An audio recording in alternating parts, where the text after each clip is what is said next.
if you, let's say you wind up in hell, and you wind up in hell because you marked up your Bible, all you have to do is, he told me I could do it.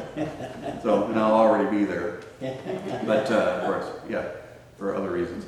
But anyway, so I hope that helps. Are there any other sort of introductory questions or just general questions about the Bible that you might have before we jump in here? Okay. All right, well, let's get going. We'll start out by reading the scripture. Yeah. All right. So I'm going to need two readers. First reader will read 19 through 24. Of chapter 25. 25. Okay. Genesis 25, 19 through 34. And the second reader will read 27 through 34. So who wants to read first? I only got one page. Go. Oh, oh. Yeah, we have Do you budget have it, cuts, you Karen? only get one page. I have Genesis 25, 19 to 34. Is that what you? Yes, that's it. Oh. Right. So reader number one. Yeah, you have to read it out loud. All right. This is the account of the family line of Abraham's son. Diane, a little louder, please. Okay. Pretend you're yelling at one of your nurses. Yelling at me, actually. This is the account of the family line of Abraham's son Isaac. Abraham became the father of Isaac, and Isaac was 40 years old when he married Rebekah, daughter of Bethuel, the Aramean from Paddan Aram, and sister of Laban, the Aramean. Isaac prayed to the Lord on behalf of his wife because she was childless. The Lord answered his prayers, and his wife Rebekah became pregnant. The babies jostled each other within her, and she said, "What is happening to me?" So she went to inquire of the Lord. The Lord said to her, "Two nations are in your womb, and two peoples from within you will be separated.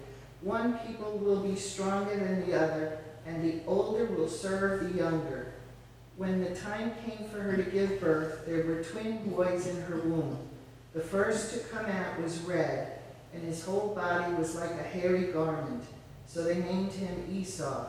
After this, his brother came out with his hand grasping Esau's heel. So he was named Jacob. Isaac was 60 years old when Rebekah gave birth to them. Okay, thank you, Diane. Any thoughts on that, Pastor? Yeah, well, you know, when you see in the Bible, especially the Old Testament has it, and also the Gospels have it.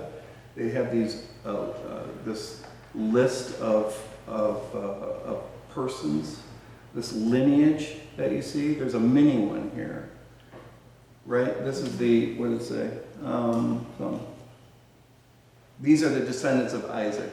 When you see that, a little flag should go up. This is true everywhere in the Bible, wherever you see it. There's a big genealogy in Matthew. There's another one in Luke. There's tons of them in Genesis and other places.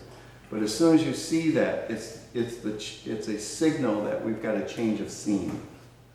Like you go to the theater, one scene is done, now we're going to do another one. Okay? That's what that means. So we have a new story that's going to emerge now.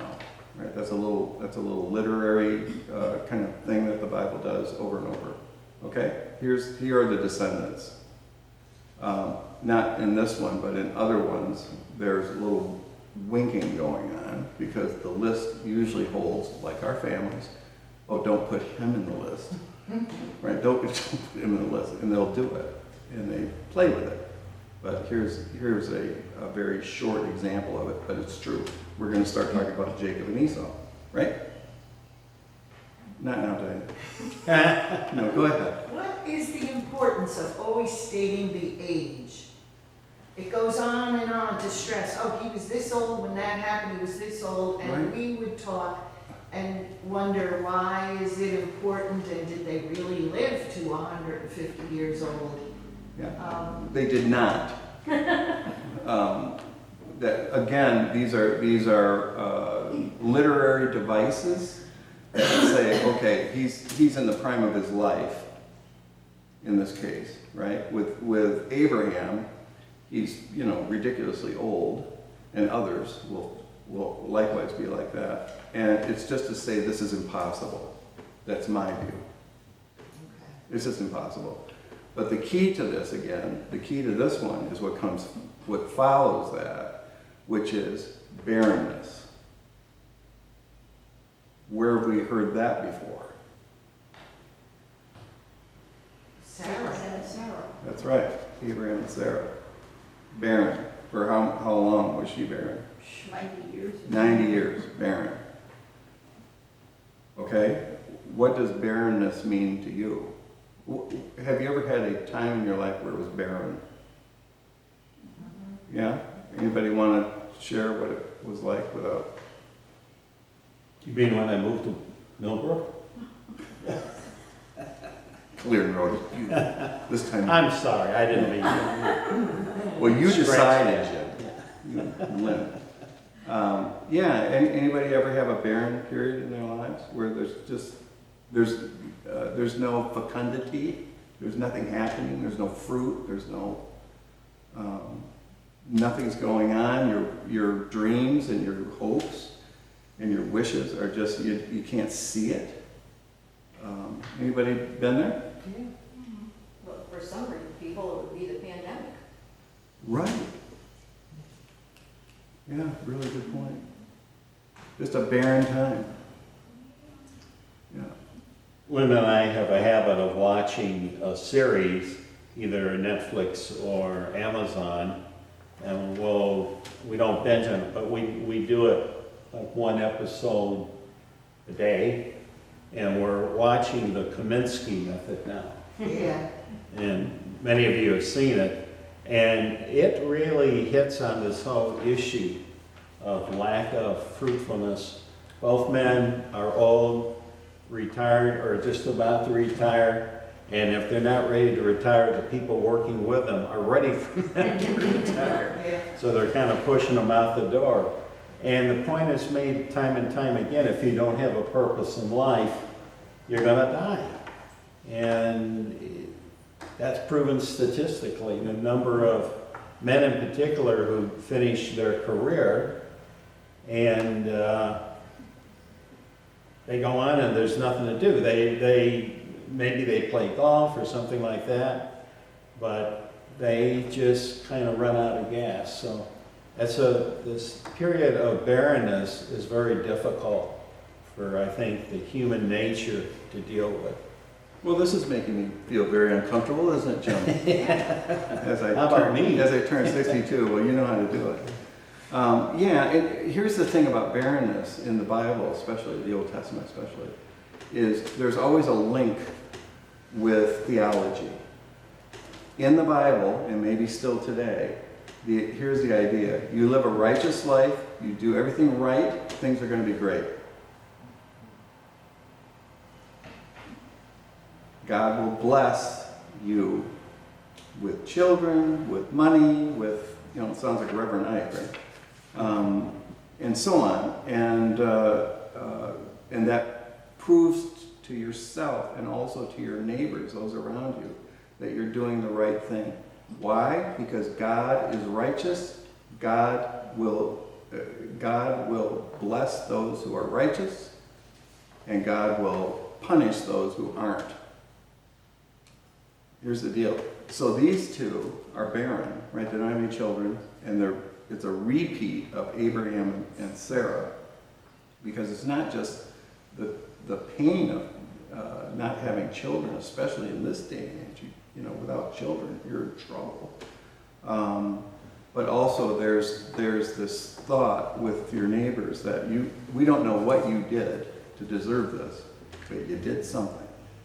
So you've got this cloud over your head, and now they're dealing with this too, that you must be a bad person because God wouldn't punish you unless you were a bad person. God wouldn't, I don't want to do a double negative. God would not punish you unless you deserved it. So they've been living with this too. Have you ever lived with that one? Something's wrong with you. Something's got to be wrong with you. Otherwise this wouldn't happen. And if people come from a faith background, they'll add on to that to say, you're suspect also because God doesn't make mistakes. So they're living with that. This got to such a bad spot that the Bible, the Old Testament, introduced the book of Job. That bad things do happen to good people. And this also moved Jesus to give this Sermon on the Mount, which is, blessed are the poor in spirit. Blessed are those who grieve. Blessed are those who, right? It goes on and on and on as a counterweight to this thinking that if you're going through tough times, it's got to be your fault. Now, we all can contribute to our downfall or our difficult times for sure. We make decisions or don't make decisions that we should make. But underneath all that is a faith that God loves us, whether things are going great or whether things are going terribly. You see that? So that little phrase, right, that they're barren, has a lot of theological weight to it. When you see that, when this was read, thousands of years ago, 2,000-3,000 years ago, they all said, got it. These two are in trouble. Okay? Maybe more than how we would react today, but maybe not. Did I see a hand raised when Tom was talking? It was Diane. I asked her not to speak. Oh, okay. No, I'm done. All right, now we're going to move the scene forward. Are there refreshments? And I need the second reader to begin with verse 27 to the end of the chapter. All right? Wanda. The boys grew up, and Esau became a skillful hunter, a man of the open country, while Jacob was content to stay at home among the tents. Isaac, who had a taste for wild game, loved Esau, but Rebekah loved Jacob. Once, when Jacob was cooking some stew, Esau came in from the open country, famished. He said to Jacob, "Quick, let me have some of that red stew. I'm famished." This is why he was also called Edom. Jacob replied, "First, sell me your birthright." "Look, I am about to die," Esau said. "What good is the birthright to me?" But Jacob said, "Swear to me first." So he swore an oath to him, selling his birthright to Jacob. Then Jacob gave Esau some bread and some lentil stew. He ate and drank, and then got up and left. So Esau despised his birthright. Anybody have come from a family where one of the kids were favorites? Were you the favorite? Were you the favorite? No. Anybody was the favorite? Susan, you were the favorite in your family? All right, Susan. Susan, One great. of the few. Karen? Are you the favorite, Karen? Well, yeah, that I understand, Karen. The way you push me around. I was third out of four, which was a pretty sweet spot to be in. Were you the favorite? No, my brother Steve was the favorite. Mark was number 2. I was number 3. And Jim, who was an idiot, was number 4. Did I say that? I was not the favorite, but my brothers all said I was. Oh. Really? That's interesting. So what is the favorite? What makes a kid a favorite? What is the favorite? What are we talking about here?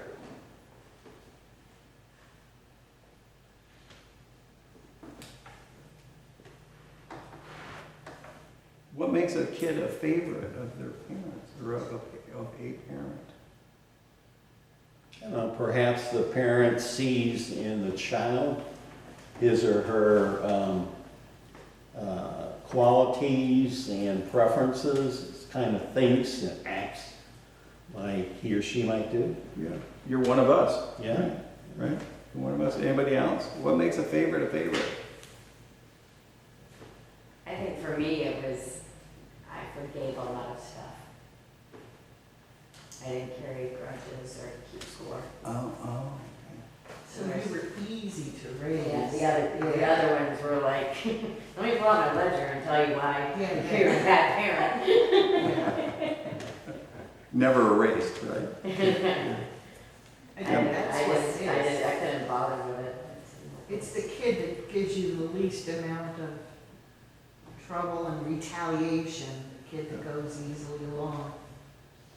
Yeah, yeah. I never liked it that my parents called me Tim all the time. Who is this Tim? I always thought that parents shouldn't have a favorite. Yeah, they shouldn't. I think now, I can't, they all have something special. I always thought I wasn't the favorite because I was the oldest. I thought my sister was because she was so little and cute, but I just thought parents don't have a favorite. Yeah. I don't really think most parents do have favorites, but I think that favorite thing is a perception of what your other children think. Yeah. Just like I think my brothers thought I was a Yeah, favorite, yeah. you know, and I never felt like I got any more. I was the only girl, so that was the only thing that they could point to was, but I don't think my parents actually like me better than they like my brothers. I never felt that way. And I don't feel like I really loved one of my daughters more than the other one or cared for them more, like a favorite. Mhm. So I don't really go for the, everybody has favorites, you know, kind of thing. Well, you're all my favorites. I have a favorite. So there. I don't know. Everybody's different. Well, talk to me then about the this blessing. They're going to fight over this blessing. It's to an absurd degree. I mean, they're going to go at it, right? And Esau right now doesn't see it that it's worth anything. So he's called red. They call him red, as I said yesterday. And he's going to eat this red stuff in the Hebrew. And then in the reading too, it's very stilted. When Esau speaks, he speaks a little bit like an animal himself.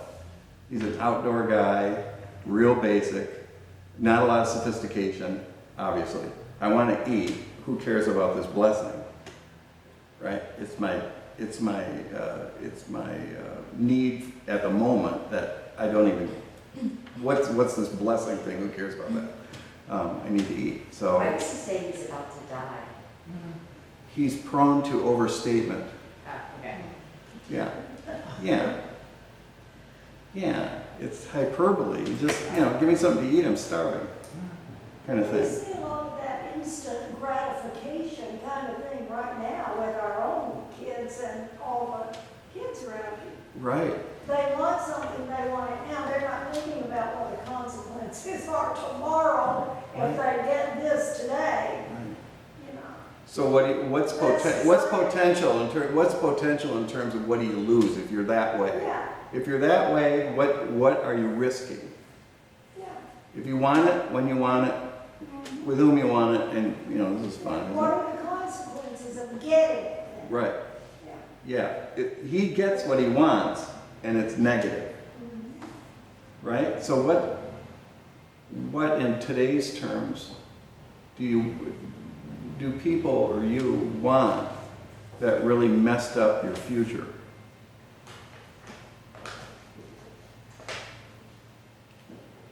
So when it says he despised his birthright, so does that mean that's why he gave it up, because he really didn't care about it? Yeah, I don't care about that. I don't care about this. I want. Or he didn't want the responsibilities that go along with it. I don't know. Maybe that's possible. Because there'll be a If week. he could think that way. Yeah, if he could get to that place, right? Of self. He's not big on self-reflection, as we're going to find out. What else? I mean, is there? What am I trying to get at? I'm trying to get at immediate decisions to satisfy an immediate perceived need that's going to ruin your chances of a future. Because he's going to get written out of this story. I said that yesterday. Esau is going to get written out of this. He's going to get written out of the story. It's going to be the God of Abraham, Isaac, and Jacob. It's not going to be Abraham, Isaac, and Esau. He gets written right out. What do we see? What do we see today? Immediate gratification ruins your future. The oil industry comes to mind. I think we're sort of all in that situation now of the instant gratification. We want all of these things. I mean, the things that we have that really are not going to be good for our future. For instance, fossil fuels. We're instantly gratifying ourselves with them every day, and we're all doing it. But that's not a good choice. We should be doing things very differently because that is going to matter. It's going to write us out of the story if we don't do something. That's just my opinion. You can see political power this way too, grabbing for power, not thinking about consequences. You see that every day if you have the stomach for it, right? That sort of thing. What about personal things? What comes to mind? People who have trouble with their weight, who are very overweight, they have to eat, they have to have it, they don't think. Stop looking at me, Karen. She's looking at me. And she's looking at me. I'll talk to you like this. And you're pointing your finger too. Yeah, go ahead. Yeah, so I mean, people, you know, they ruin their health because they have to have that intake. Ice cream and all those good things. Yeah. And money. I mean, if you think you have to have something, even though you can't really afford it, but gee, I want it so badly that I will sacrifice this and I'm going to get that. Well, consequently, if you can't pay the bills at the end of the month, you're writing yourself out of that story too. You're going to be broke. You know, just things like that. I guess if we would think ahead a little harder and make decisions better. So what are things worthy of resisting, of waiting? What are things worthy of waiting for a human being? I'm trying to get to the blessing. You know, what's the blessing for us? If you're going to live a blessed life, what are we then? And we have to wait for some of it. What is worth waiting for?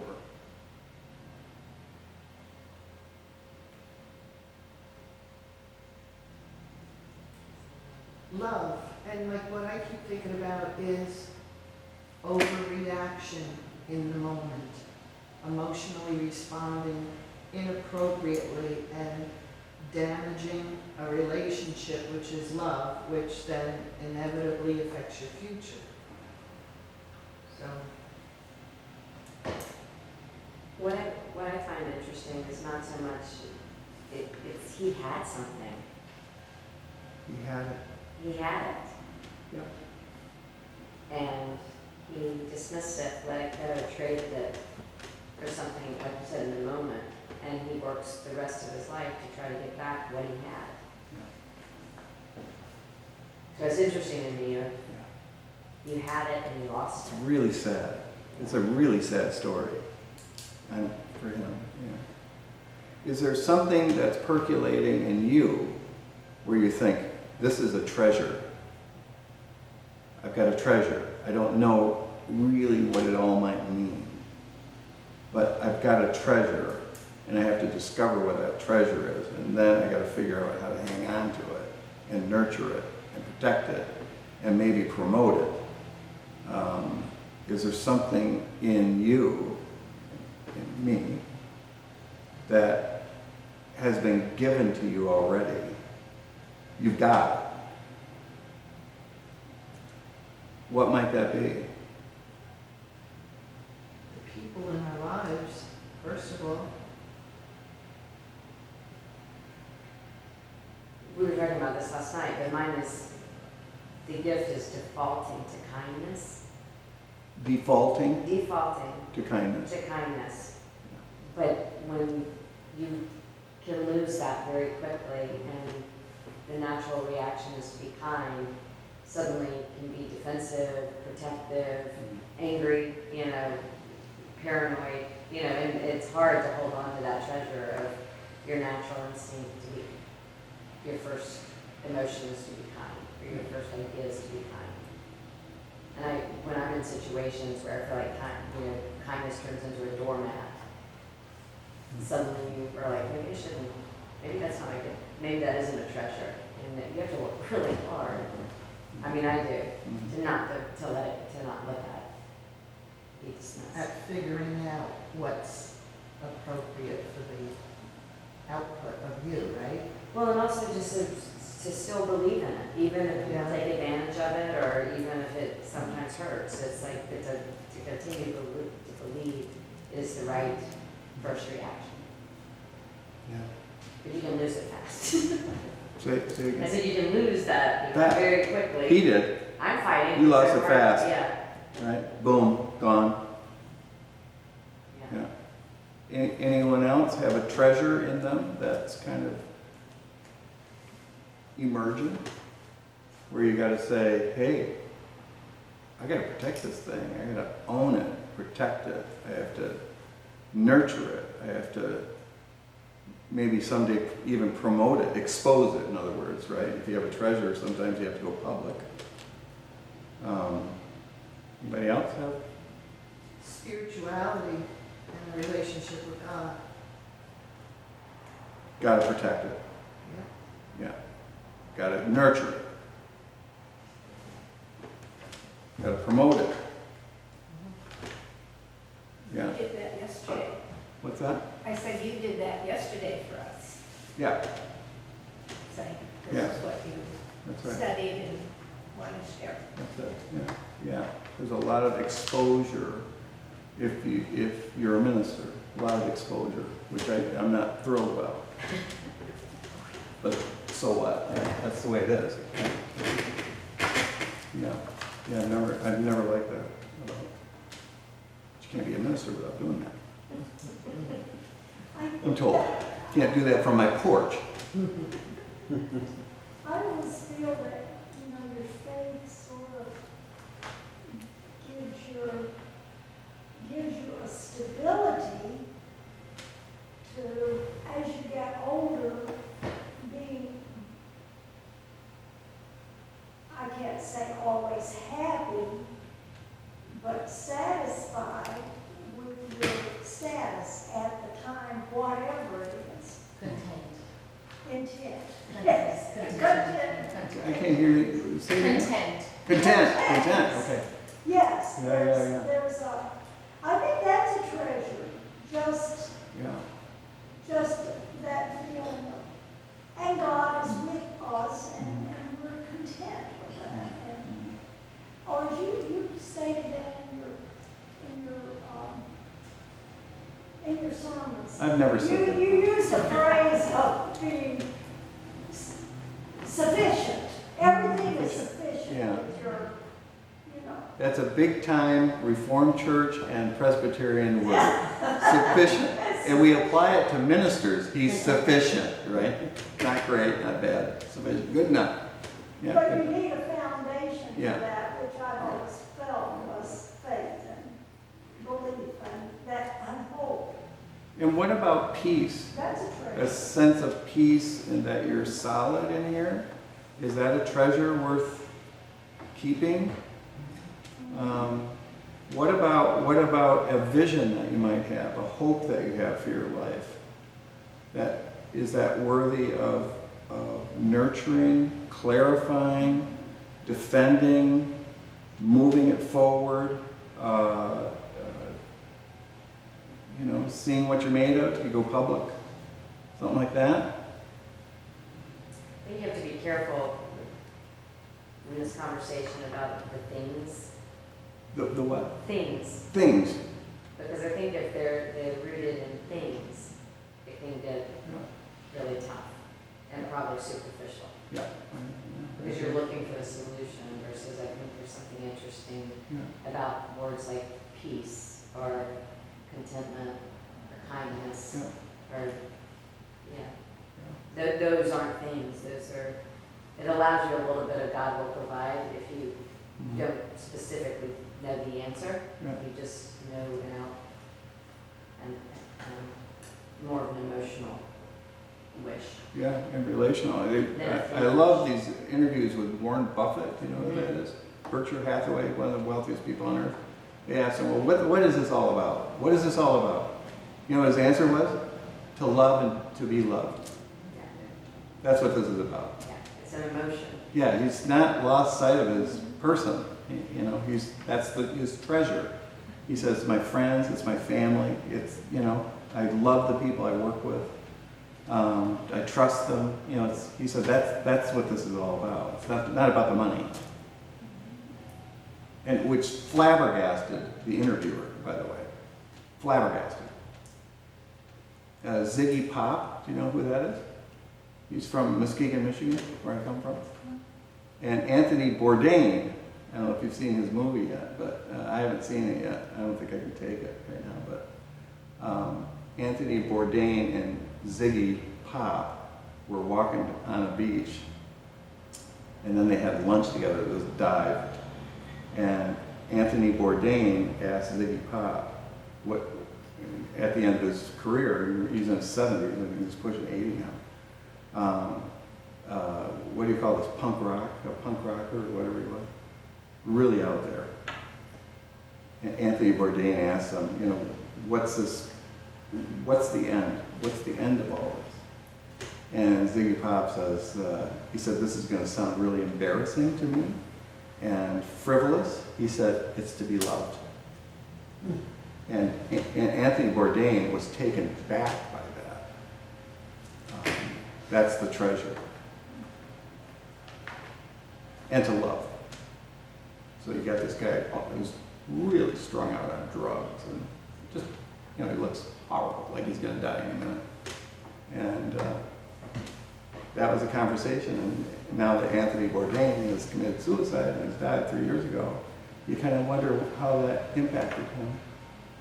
He lost his love. I think he did. Yeah, he did. Love is everything. Yeah.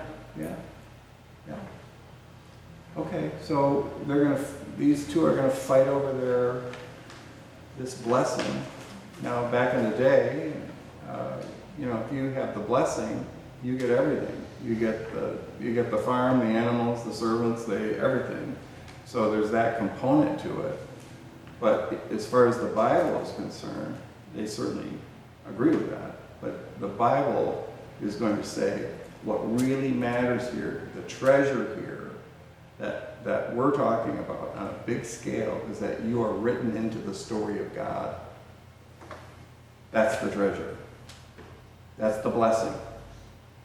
And then, again, the Bible's going like this. Did you hear that? Did you see that? Are you written into the story? That's what the Bible does that over and over. It's dialectical.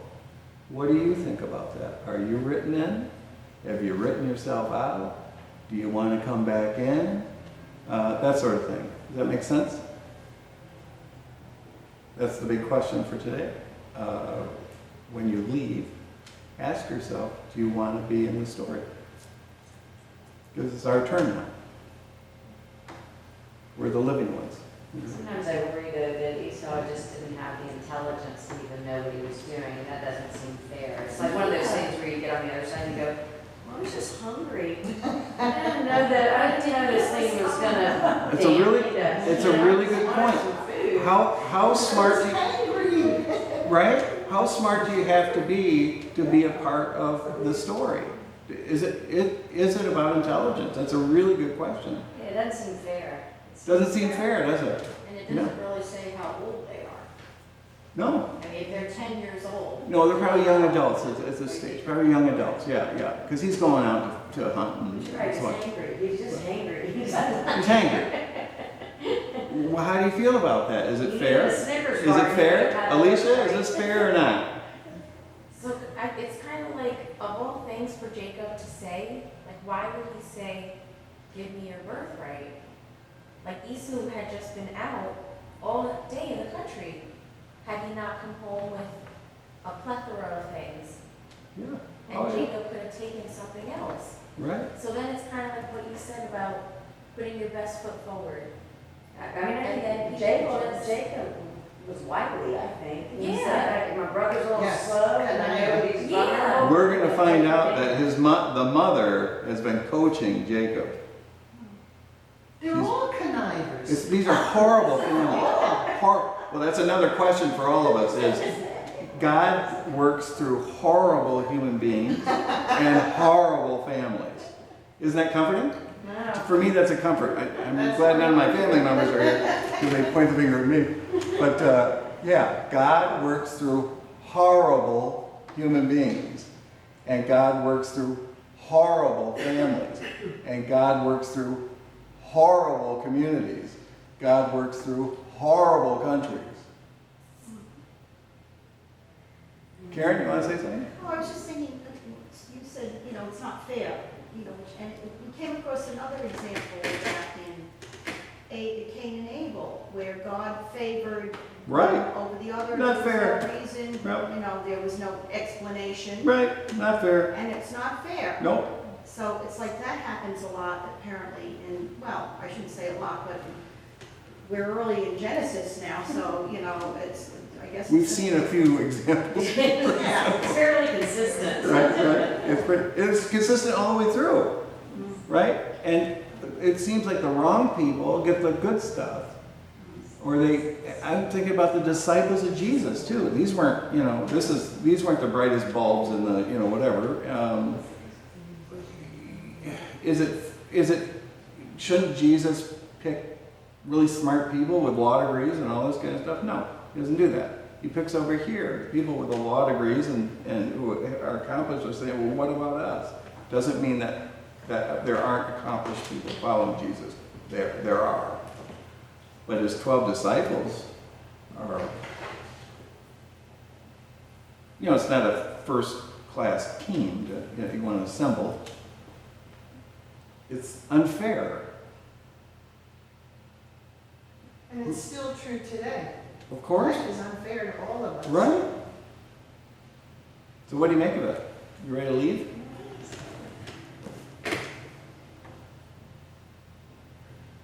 Can God work through unfair systems, methods? I mean, it's not God's fault in this story. It's not God's fault that Jacob gets the blessing. It's these two. Right? It's not God's fault. I mean, I guess God could have intervened and said, wait a minute. And we'll see this time and time again, too, that the person that should get the blessing doesn't. We'll see it like with King David, right? He's a scrawny kid. I mean, he's I don't know where he is in the depth chart, but way down the depth chart. And the prophet comes, meet the family, and says, the next king is going to come out of this family. He lines them all up, the father does, and the prophet goes, no. You got anybody else? Well, I got a young scrawny kid up in the field, Well, bring him down. That's the guy. That's our guy. And that's what we see over and over in the Bible is that the wrong person gets chosen. The sick people go to the doctor. Would you like to say a little more? That's right. Well,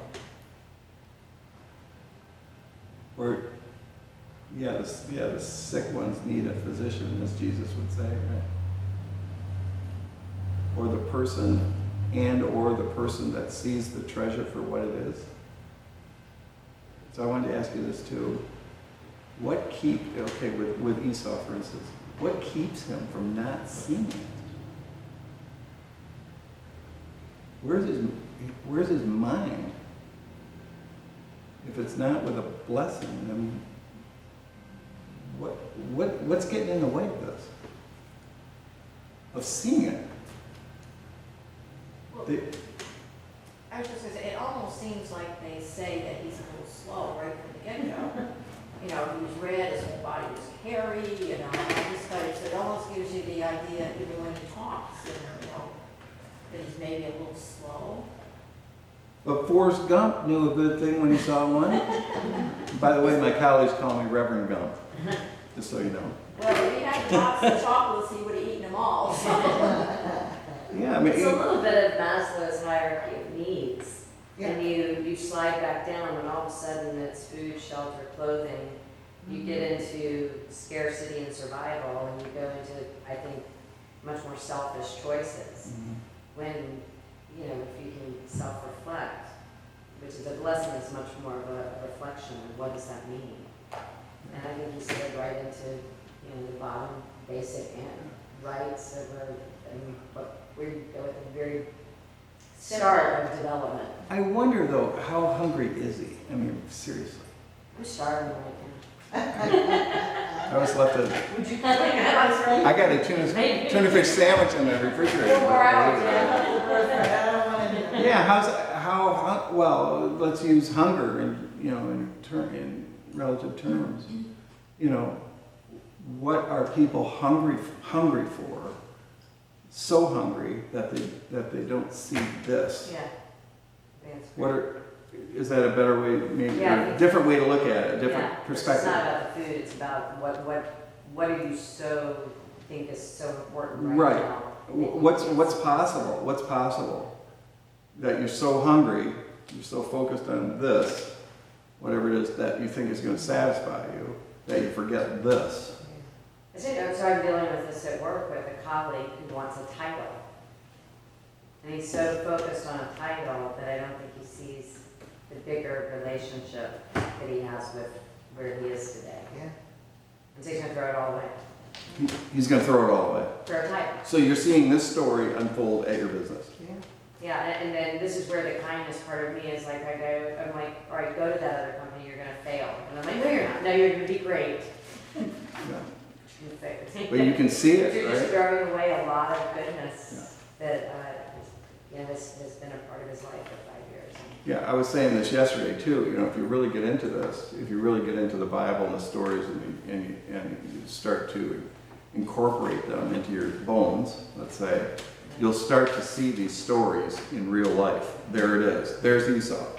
Yeah, and I don't know. There he is. You know, there's a part of me that goes, is it that story where he'll get there, get it, and go, ooh, wait, I don't know if this is. Or what you I could want. say that might be Esau. Yeah, it might. Right, and also if you ever go to therapy, I'm not saying I ever did for 20 years, but hope it shows. But what they'll do is, what they often will do is reframe, what they call reframing. So you go through this experience, for instance, and that's what happened. I was abused as a kid, or I was traumatized, or whatever. And a good therapist will reframe it to the point where they may say, do you agree that was the most important moment in your life? That's why you are the way you are, and it's a good thing. So we have a reframing moment with Joseph, we'll get to that later, where he says to his brothers, you meant it for evil, but God meant it for good. That's reframing. That's reframing. So what else? I mean, what else do we see as far as what keeps us from the prize, or what keeps us from the blessing? What are some of the things that I get preoccupied with stuff? I got a lot of noise up here that keeps me from being focused over here. Anybody else? It's emotions, and it could be any emotion, sadness, emptiness, where you just need to fill in some capacity, and you're not worried about what it's gonna affect down the line. You just need it now. Yeah. I'm thinking loneliness, Yeah. anxiety, Fear, fear, love. love or lack of love. Yeah. Either way, right? You can go work both ways. Anything else? Economic issues, career issues. There's a lot of things, and I'm not saying that those matters don't need attention, because they probably do. But if you're consumed by it, you may miss the prize. And you don't want to do that. And so, as I said yesterday, if you flip this story, which is kind of fun, I kind of do that when I read the Bible. It's about people, let's say, and God's interaction with people, I like to flip that story. Stories like this to say, okay, for God, what is God's treasure?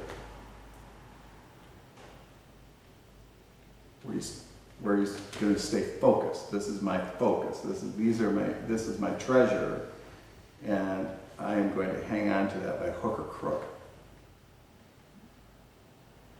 Right? I just flipped the story. Where is God's heart? Where is God's absolute commitment?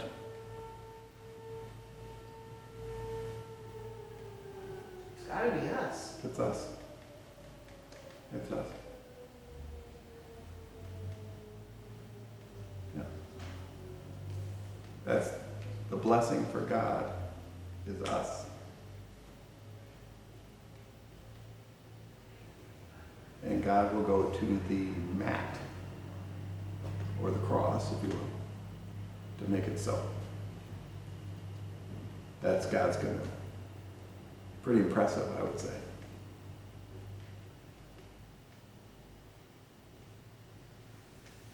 What do you think of that, Jim?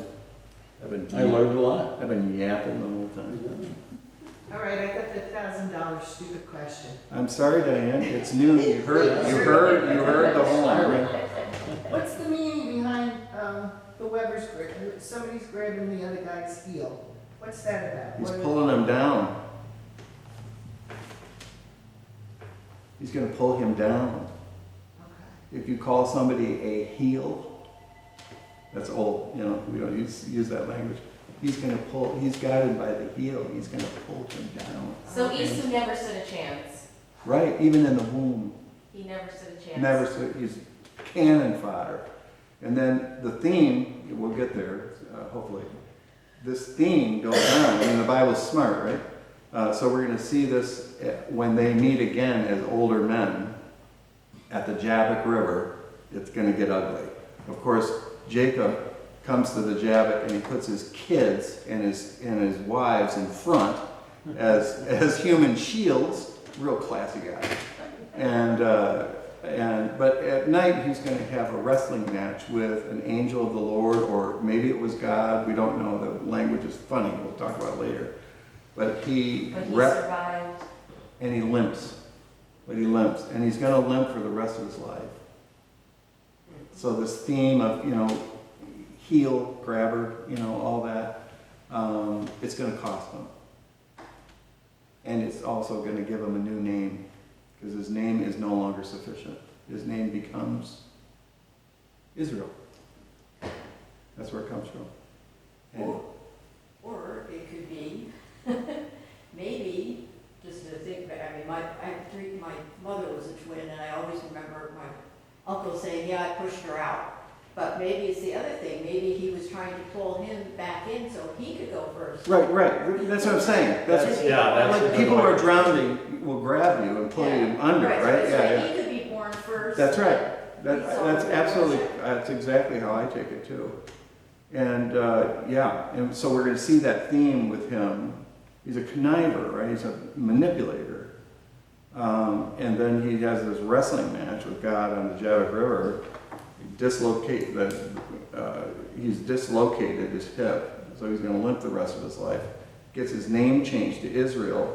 And do you know what the name Israel means?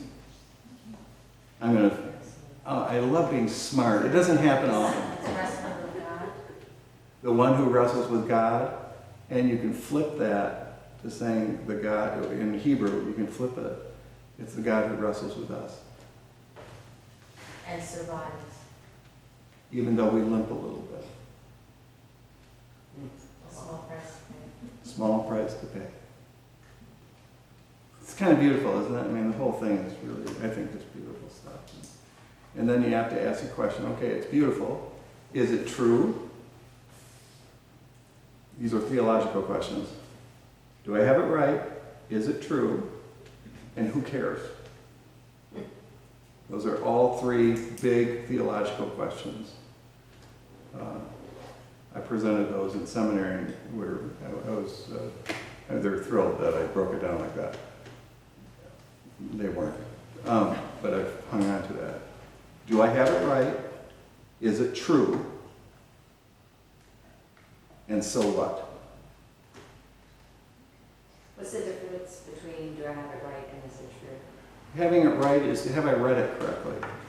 Have I read the story correctly, sufficiently? Do I get it?